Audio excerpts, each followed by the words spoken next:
dapat surat panggilan dari Mabes Polri Bitibidum, kasus pertama dalam sejarah peradilan Indonesia.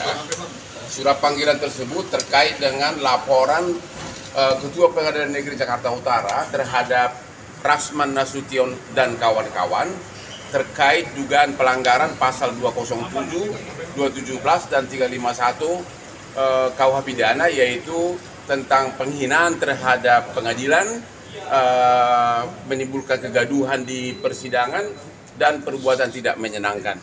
Ini adalah yaitu terkait dengan ucapan teriakan-teriakan dari Rasman di dalam ruangan pengadilan yang mengatakan ke depan hakim di meja hakim sambil mukul-mukul meja mengatakan kepada hakim, koruptor, koruptor, koruptor.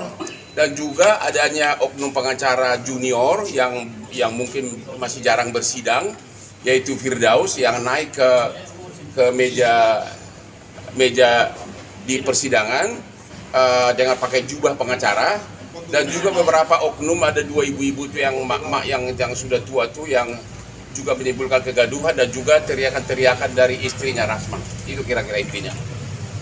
Ada persiapan khusus nggak Pak untuk? Nggak ada persiapan. Saya kan hanya sebagai saksi. Dia hanya menceritakan apa yang saya lihat, saya alami di persidangan.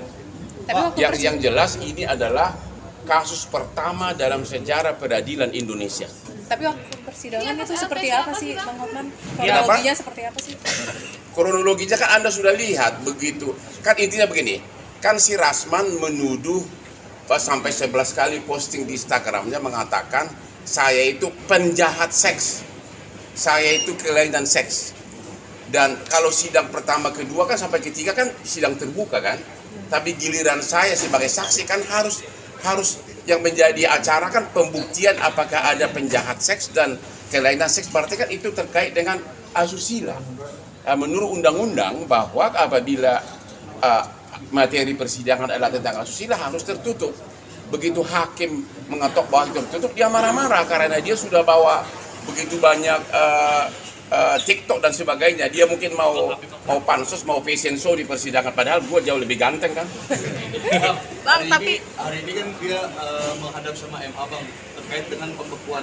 Saya nggak yakin, saya merasa kurang yakin dia bisa diterima. Bagaimana perasaan seorang pimpinan Mahkamah Agung yang anak buahnya, hakim di bawahnya diteriakin di persidangan, koruptor, koruptor, dan itu di persidangan dan diketok-ketok mejanya.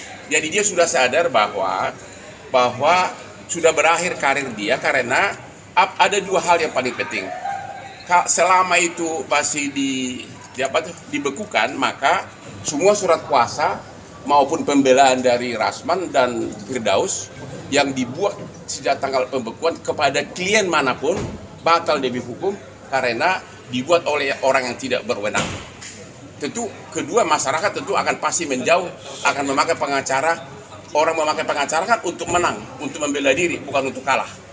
Kira-kira begitu. berarti permintaan maafnya dari permintaan maaf dari Rasman itu nggak mengganggu itu ya? Apa? Permintaan maaf dari permintaan maaf dari Rasman tidak mengurangi. Bagaimana bisa permintaan maaf marwah pengadilan sudah begitu dihina begitu? Ya biarkanlah proses hukum berjalan. Jadi Rasman akan menghadapi tiga hal. Satu, sebagai terdakwa atas laporan yang saya buat, ya. Kedua, dibekukan surat izinnya Rasman dan Firdaus oleh Pengadilan Tinggi atas restu pimpinan Mahkamah Agung sesuai dengan perkataan jubir dari Mahkamah Agung. Jubir Mahkamah Agung mengatakan apabila Anda tonton di media, tidak boleh lagi bersidang.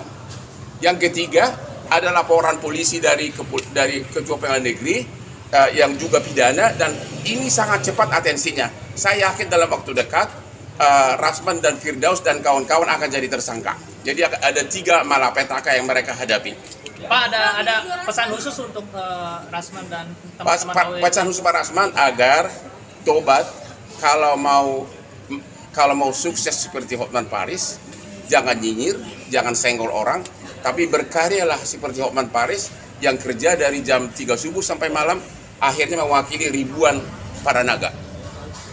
Bang, itu Rasman soal hakim gimana Bang? Kalau soal hakim bukan urusan saya. Udah? Saya ke atas dulu, nanti kita ketemu lagi ya. kemarin